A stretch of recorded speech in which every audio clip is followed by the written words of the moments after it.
আপনার একাদশী ব্রত করা বৃথা যদি আপনি একাদশী দিনে এই কাজটা না করেন। হ্যাঁ, অনেকেই একাদশী করেন, কিন্তু একাদশী দিনে এই কাজটা করেন না বলে তাদের একাদশী করাটাই বৃথা। একাদশী করলেও অনেকে একাদশীর পালন করেন না, এবং পালন সম্পর্কে অনেকেই জানেনও না, এবং পালনের মন্ত্রও অনেকে জানেন না। একাদশীর পরের দিন নির্দিষ্ট সময়ের মধ্যে নিয়ম ভঙ্গ করাকেই বলা হয় একাদশীর পালন, এবং নির্দিষ্ট মন্ত্রের মাধ্যমে সেই নিয়ম ভঙ্গটা করতে হয়। মনে রাখবেন, একাদশী করতে গেলে একাদশীর আগের দিন এবং একাদশীর পরের দিন অবশ্যই সাত্ত্বিক আহার অর্থাৎ নিরামিষ আহার করতেই হবে, এবং একাদশীর পরের দিন নির্দিষ্ট সময়ের মধ্যে যেটা পঞ্জিকাতে দেওয়া থাকে সেই নির্দিষ্ট সময়ের মধ্যে নিয়ম ভঙ্গ করতে হয়। আপনাদের বাড়িতে যে পঞ্জিকা আছে সেই পঞ্জিকাতেই একাদশীর পালনের সময় দেওয়া থাকে।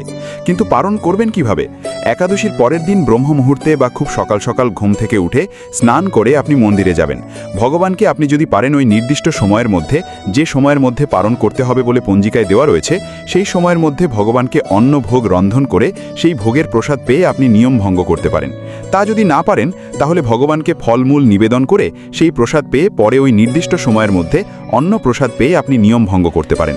আর তাতেও যদি অসুবিধা হয়, তাহলে বাড়ি থেকে আগেই জগন্নাথের মহাপ্রসাদ, সেই মহাপ্রসাদ বাড়িতে এনে রাখবেন, এবং সেই প্রসাদ পেয়ে এই মন্ত্র বলতে বলতে আপনারা একাদশীর পালন করবেন।